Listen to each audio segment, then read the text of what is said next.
मैं हूँ आपकी होस्ट मायरा आरिफ। नाज़रीन, आज हमारे साथ बिल्डर्स की दुनिया का एक बहुत बड़ा नाम मौजूद है जिनका नाम है महमूद तब्बा। आइए चलते हैं और उनकी ज़िंदगी के बारे में जानते हैं। अस्सलाम वालेकुम सर, कैसे हैं आप? जी अल्हम्दुलिल्लाह, अल्लाह का शुक्र, मैं ठीक हूँ। सर, आपका तारुफ बताइएगा और आपका पूरा नाम और तामीरात में आपका ओहदा बताइएगा। जी, मेरा नाम पूरा महमूद, मेरे वालिद का नाम ज़करिया और हमारी सरनेम है टब्बा, यानी कि महमूद ज़करिया टब्बा। माशाल्लाह, टब्बा। और तामीरात जो है हमारी दो इसके सेक्शंस हैं। एक सेक्शन उसका कंस्ट्रक्शन में इन्वॉल्व है और एक रियल एस्टेट मार्केटिंग में भी इन्वॉल्व है। तो हम दो एरियाज़ को लुक आफ्टर कर रहे होते हैं और मैं तामीरात में एज ए CEO हूँ। माशाल्लाह,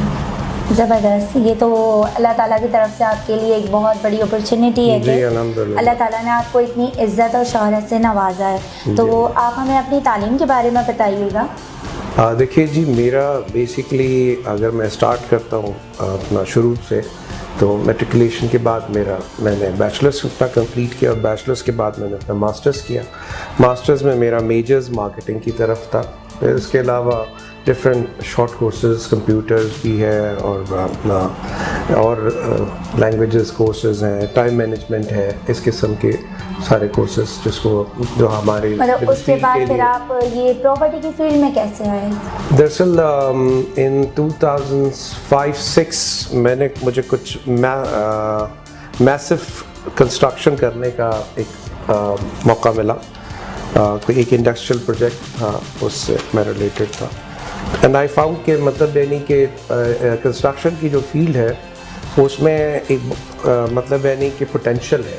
लर्निंग है, स्कोप है। आप जो है क्या कहते हैं मतलब उसमें हर रोज़ कुछ नया सीखते हैं। और सबसे बड़ी बात ये कि ये वो फील्ड है जिसे आप कहेंगे कि एक मास्टर फील्ड है कि जो कई फील्ड को या कई इंडस्ट्रीज़ को जो है ना क्या कहते हैं वो सोर्स ऑफ इनकम प्रोवाइड करता है।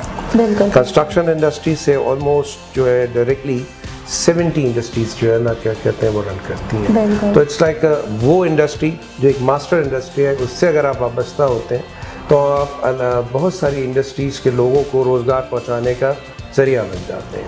महमूद तब्बा साहब, अब हमारी पब्लिक को बताइएगा कि इस वक्त आपके प्रोजेक्ट्स जो है वो कौन कौन से चल रहे हैं? देखिए, इस वक्त तो मतलब यानी कि कंस्ट्रक्शन प्रोजेक्ट्स की बजाय प्लॉटिंग के कुछ प्रोजेक्ट्स हैं, उस पर मैं काम कर रहा हूँ और सूनर इंशाल्लाह I am going to announce in public. तो अभी उनकी डेवलपमेंट है और जो प्रोसीजर हमारे, जो कि आपको पता है हमारी तो अप्रूवल एक प्रोजेक्ट अप्रूवल कराने का मकसद है आप जो है उसको 1.5 साल तक उस पर काम करते रहिए। फिर इसके बाद जो है तो वेरी सून इंशाल्लाह यही चीज़ तो पब्लिक को बतानी है कि बिल्डर्स के क्या मसाइल होते हैं जब वो कोई एक प्रोजेक्ट स्टार्ट कर रहे होते हैं तो उससे पहले वो इतना बड़ा जो लायामल तैयार करते हैं, वही चीज़ हम पब्लिक के ये वाला फेस जो है ना हम पब्लिक को दिखाना चाहते हैं कि बिल्डर्स ऐसे ही फैंटेसी की लाइफ नहीं गुजार रहे होते, उनके भी एक बहुत बड़े क्राइसिस होते हैं, बहुत मसाइल होते हैं, उसके बाद वो इस मुकाम तक आते हैं हमें तो जहाँ अल्लाह ताला ने आज आपको बिठाया है। लैंड को देखना, उसको वैल्यूएट करना, उसको डेवलप करना, उसको एक्वायर करना, एक्वायर करने के बाद उस पर जो है वो सारा का सारा उसके ऊपर पूरा प्रोजेक्ट के लिए प्रोजेक्ट डिज़ाइन करना, प्रोजेक्ट डिज़ाइन को फिर अप्रूवल के लिए देना, अप्रूवल के बाद उस कोई जो कॉन्ट्रैक्टर्स होते हैं उनको हायर करना, उसके बाद उन पे डेवलपमेंट शुरू कराना, फिर उसके बाद आपका मार्केटिंग स्टफ़ जो होता है उसको रेडी करना। मार्केटिंग स्टफ़ को रेडी करने के बाद मार्केट आपको किस मीडिया पे लेके जाना है, चाहे आप इलेक्ट्रॉनिक मीडिया पे लेके जाना चाहते हैं, चाहे आप आजकल चूँकि मतलब आपको पता है कि ई मीडिया का भी एक दौर है तो उस पर लेके जाना चाहते हैं या प्रिंट मीडिया पे लेके जाते हैं, उसको प्लान करना उस अकॉर्डिंग टू सोशल मीडिया भी एक बहुत बड़ा टूल है। तो उसमें आपको जाना है, सोशल मीडिया अगर जाना है तो आपने क्या करना है, उसको किस स्टेप से लेके जाना है। इलेक्ट्रॉनिक मीडिया पे जाना है तो उसके लिए क्या आपको बजटिंग करनी है, क्या स्टेप आपको लेने हैं, वो किस तरीके से उसको, और टारगेटेड ऑडियंस क्या है आपकी, उस टारगेटेड ऑडियंस को टारगेट करने के लिए आपको उस ऑडियंस के हिसाब से उस मीडिया को सिलेक्ट करना होता है। और सबसे बड़ी बात ये कि उस टारगेटेड ऑडियंस का जो है मतलब स्टेप इन आपने कैसे करवाना है, उसको स्टेप इन का वो टारगेट ऑडियंस, हर टारगेट ऑडियंस का एक स्टेप इन होता है, उसके हिसाब से उसको आप टारगेट मार्केट को टारगेट करते हैं। फिर उसके स्टेप इन अब जब आता है देन जब आपके पास उसका स्टेप इन हुआ, फिर आपका अपना एक ऑफिस एनवायरनमेंट होता है, वहाँ जो आपके ऑफिस में जो मार्केटियर्स बैठे हुए होते हैं, आपका जो स्टाफ वहाँ पे बैठा होता है, वो देन दे गाइड देम कि भाई हमारा ये प्रोजेक्ट है, इसमें ये फैसिलिटीज़ हैं, इसमें ये हमारी डिटेल्स हैं, इतने अरसे में हम ये डिलीवर करेंगे, ये हमारे पास उस प्रोजेक्ट के अंदर साइजेस के अपार्टमेंट या प्लॉट्स अवेलेबल है, आपको इस विसिनिटी में आपको ये फैसिलिटी है, ये है। उनको अवेयरनेस प्रोवाइड करते हैं पूरा प्रोजेक्ट से रिलेटेड, ये सारी फिर वही अवेयरनेस पब्लिक के पास जा रही है। वो बिल्कुल वो पब्लिक को मीडिया के ज़रिए अवेयरनेस पहले प्रोवाइड की जाती है, पहले उसका एक प्लान बनाया जाता है, प्लान बनने के बाद आपका एक कमर्शियल डिज़ाइन होता है, उस कमर्शियल में आप पब्लिक को मतलब बताते हैं कि जी हम ये प्रोजेक्ट बताने जा रहे हैं, हमारा प्रोजेक्ट आ रहा है, ये लॉन्च हमने किया है, उसमें ये सारी चीज़ें हैं, ये हमारा ऑफिस एड्रेस है, हमारे टेलीफोन नंबर्स है। फिर पब्लिक वहाँ पे स्टेप इन होती है आपके अपने ऑफिस पे, जो आपने मार्केटिंग ऑफिस अपना बनाया हुआ होता है, उस मार्केटिंग ऑफिस पे आपका मतलब मार्केटिंग स्टाफ बैठा होता है, वो पब्लिक को डील कर रहा होता है, सेल्स का स्टाफ, उस स्टाफ को आप पहले से अपने प्रोजेक्ट से सारी चीज़ें अवेयर किए हुए होते हैं, उनके पास ब्रोशर्स होते हैं, पेमेंट प्लान्स होते हैं, उनके पास आपके प्रॉपर मैप्स होते हैं जो आपने बनाए हुए होते हैं प्रोजेक्ट के सारे, इसमें लोकेशन डिटेल्स होती हैं, एलोकेटेड एरियाज़ होते हैं जिसमें कि एमिनिटी एरियाज़ होते हैं, जिसमें मस्जिद होती है, अगर आपका कोई ऐसा डेवलपमेंट प्रोजेक्ट है तो उसमें नहीं, आजकल तो जो मतलब ऐसे जो प्रोजेक्ट होते हैं जैसे अबव अपार्टमेंट के भी बड़े प्रोजेक्ट्स होते हैं, तो उसमें भी छोटा एक मुसल्ला लोग रखते हैं, जिम रखते हैं, कार पार्किंग्स की फैसिलिटीज़ होती हैं, बल्कि अब तो सिक्योरिटी की वजह से लोग अपने ऐसे सिक्योर प्रोजेक्ट से रिलेटेड ऐसी सिक्योरिटी एंट्रेंसेस को डेवलप कर रहे हैं। तो lot of things depends on the location of the project, उनकी क्या है टारगेट मार्केट, क्या है टारगेट ऑडियंस, क्या है आपकी, सारी चीज़ें इसको मतलब आप इस तरीके से ऑर्गेनाइज करते हैं। अच्छा सर, हमारे नाज़रीन को आप ये भी बताइएगा कि कोई भी ज़मीन या जायदाद खरीदने से पहले लोगों को क्या देखना चाहिए? देखिए, ज़मीन या जायदाद के ख़रीदने के जो प्रोसीजर्स हैं उनमें सबसे पहले जो हमारा एक लेमैन प्रोसीजर तो ये होता है ना कि वो आप किसी भी मतलब यानी कि जो एजेंट या कोई ऐसे बंदे से कांटेक्ट करते हैं और आप अपना उसको अपनी रिक्वायरमेंट्स बताते हैं, या आजकल जो है ये फैसिलिटीज़ हमारे पास मौजूद हैं, तो आप उसमें पहले अपनी रिक्वायरमेंट देखते हैं, फिर उसमें उस रिक्वायरमेंट के हिसाब से आप विज़िट करते हैं कि भाई जो प्रॉपर्टी आपने ख़रीदनी है उस प्रॉपर्टी का एज फ़िज़िकल क्या उसका मतलब यानी कि एग्जिस्टेंस है। फिर इसके बाद आप ये देखते हैं कि उसकी डॉक्यूमेंटेशन, यानी कि वो प्रॉपर्टी जो है वो उसका लेसी कौन है, वो रेवेन्यू की प्रॉपर्टी है, वो केडीए की प्रॉपर्टी है, वो केएमसी की प्रॉपर्टी है, वो आपके जो है एवेक्यू की प्रॉपर्टी है, या किसकी प्रॉपर्टी है। तो उसका प्रॉपर डॉक्यूमेंट्स के अंदर जो रिलेटिव डॉक्यूमेंट की रिक्वायरमेंट है कि भाई वो अगर डायरेक्ट है तो वो गवर्नमेंट से आप ले रहे हैं, और अगर वो मतलब एक प्रॉपर्टी चलती हुई आ रही है, यानी किसी ने पहले ख़रीदी थी फिर उसके बाद वो दूसरा है, तो उसके अंदर उसकी ऑथेंटिसिटी के वो जो उसकी जो कॉन्सिक्वेंसेस हैं कि वो पहले वाले से जो चीज़ें ख़रीद के दूसरे पे आई, दूसरे पे तीसरे पे, तो उसकी सारी रिकॉर्ड देखना, उसको ये देखना कि भाई उसके अपना क्या कहते हैं उस सही तौर पे एग्रीमेंट्स हुए हैं, रजिस्ट्रेशंस हुई हैं उसके अंदर या नहीं हुई हैं, उसकी जितनी भी जितना वो प्रॉपर्टी का एक कंस्ट्रक्शन का वॉल्यूम है, आया वो अथॉरिटी से प्रॉपरली अप्रूव हुआ है या नहीं हुआ, अप्रूव हुआ है मतलब यानी कि क्या इतना ही है या उसमें कोई कमी है या ज़्यादती है। तो इससे जो है क्या कहते हैं ये सिर्फ इसलिए नहीं है कि आप प्रॉपर्टी ख़रीद रहे हैं, जब आप इन चीज़ों को मतलब यानी कि देखते हैं तो बहैसियत एक ज़िम्मेदार पाकिस्तानी के आप अपना एक फ़र्ज़ अदा कर रहे होते हैं। यह हर उस इंसान का, हर उस आदमी का जो ख़रीदार है उसका फ़र्ज़ है कि जब वो कोई प्रॉपर्टी अपने लिए ख़रीदता है तो वो उसको सही तरीके से एवेल्युएट करे। ठीक है sir, thank you so much. Sir last सवाल आपसे मैं सिर्फ ये पूछना चाहूँगी कि लोग समझते हैं कि बिल्डर्स की कोई परेशानियाँ नहीं होती हैं, तो आप हमें ये ज़रूर बताइएगा कि आपको प्रोजेक्ट जब आप लोग कर रहे होते हैं तो उनमें क्या परेशानियाँ आती हैं? ये तो कोई फैंटेसी में रहने वाला आदमी ये समझ सकता है कि जो है ना बिल्डर की कोई पब्लिक जो है वो ये समझती है कि बिल्डर्स के तो बहुत ताल्लुकात होते हैं, उनको तो कोई परेशानी नहीं हो रही होती है। ऐसा नहीं होता शुमाइला, हम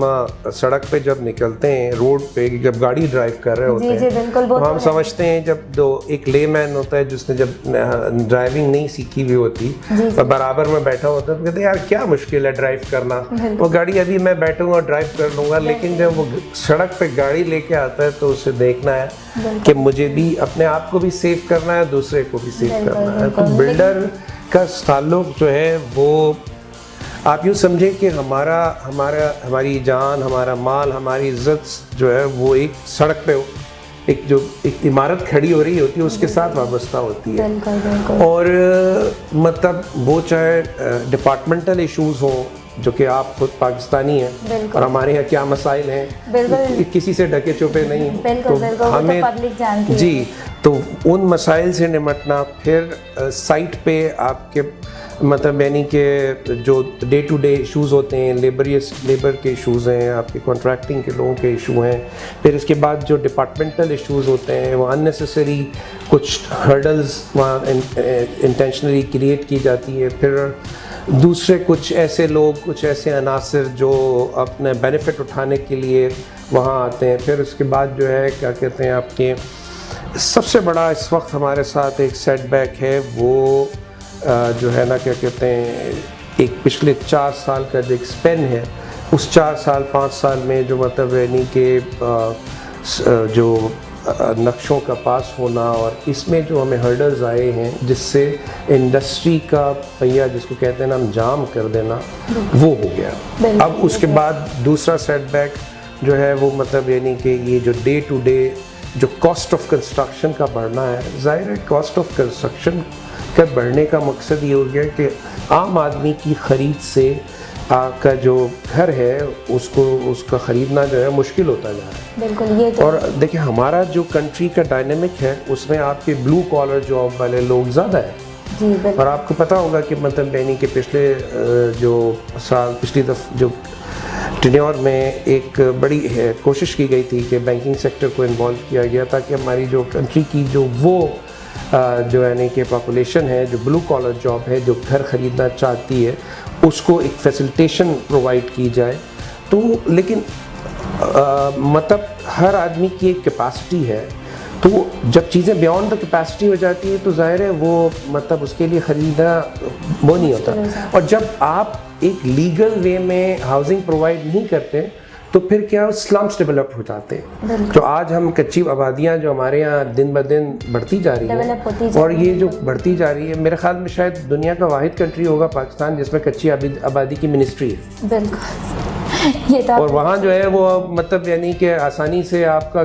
कुंडे पे बिजली मिल जाती है, जबकि एक लीगल फ्रेमवर्क में काम करने वाला बिल्डर जो है वो आपका के इलेक्ट्रिक से कनेक्शन अपनी प्रोजेक्ट के लिए उसके जूते रगड़ जाते हैं। ये तो है। गैस के लिए जूते रगड़ जाते हैं। जी। आपने जो है ना क्या कहते हैं SBCA जाना है और वहाँ से अपने क्या कहते हैं नक्शों को पास कराना है प्रोजेक्ट के, तो वहाँ मतलब आप यूँ समझ लीजिए कि जी तकलीफ़ें नहीं है, मुसीबतें हर वक्त मतलब इसमें हर वो कहते हैं ना हर मरहले पे कांटे हैं, हर कदम पर जो है ना जी बिल्कुल मतलब एक डिस्करेजियस बिहेवियर है। यही चीज़ हम अपने पब्लिक को दिखाना चाहते हैं कि बिल्डर्स भी जो है ना वो फैंटेसी लाइफ नहीं जी नहीं बिल्कुल नहीं बल्कि उनके भी जो मसाइल होते हैं। अच्छा हमें तो देखिए हम तो जो है वो मतलब एक डेवलपर या एक बिल्डर जब वो एक बिल्डिंग तैयार कर रहा होता है तो वो जो उसका क्लाइंट होता है वो एक जो उसका अपार्टमेंट या एक उसका जो बेंगलू है उस हद तक बस उसे बिल्डर से वो लेनी है, अपना पोजीशन लेना है और आके रह जाना है। लेकिन बिल्डर आपके घर के लिए सारे प्रोसेस को देख रहा होता है। बिल्कुल मतलब पब्लिक के लिए तो आप एक पूरा ड्रीम हाउस तैयार करके दे रहे होते हैं और उसके बीच में जो तकलीफें आती हैं वो तो सिर्फ बिल्डर ही फेस कर रहे हैं। बिल्कुल इसमें तो कोई दो राय नहीं है कि आपको जितनी मतलब एक बिल्डर को जो डिपार्टमेंटल इश्यूज़ हैं, जो इकोनॉमिकल क्राइसिस के इश्यूज़ होते हैं, ज़रा सा भी मार्केट थोड़ी सी स्लम्प आ जाती है तो लोगों की पेमेंट्स आना ड्रॉप हो जाती है। फिर अगर खुदा ना खासा मार्केट अच्छी हो जाए और मतलब यानी कि आपके हालात अच्छे हो जाए तो वही जो लोग पेमेंटें देना सालों भूल जाते हैं, फिर उन्हें याद आता है कि जी हमने अपार्टमेंट बुक कराया है। बिल्कुल बिल्कुल, इसीलिए तो बिल्डर्स के वर्क भी रुक जाते हैं। जी बिल्कुल, सबसे बड़ा सेटबैक यही है बिल्कुल। कि भाई आपने अपार्टमेंट बुक कराया, अब आपकी जिम्मेदारी है, बिल्डर आपके बिहाफ पे आपके लिए घर तैयार कर रहा है। बिल्कुल। तो आपने आकर उसके साथ साथ वो कहते हैं ना कि पे एज यू बिल्ड, बिल्कुल, जो बात तो वो जो प्रोसेस होता है, उस प्रोसेस को जब आप डिस्टर्ब करेंगे फिर आप कैसे तवक्को रख सकते हैं? मतलब it's win win situation for both. बिल्कुल बिल्कुल। Thank you so much Mahmood Taba sahab कि आपने अपना कीमती वक्त हमें दिया। अब तक के लिए इतना ही, इंशाल्लाह अगले प्रोग्राम के साथ आपके लिए जल्द लेकर हाजिर हो।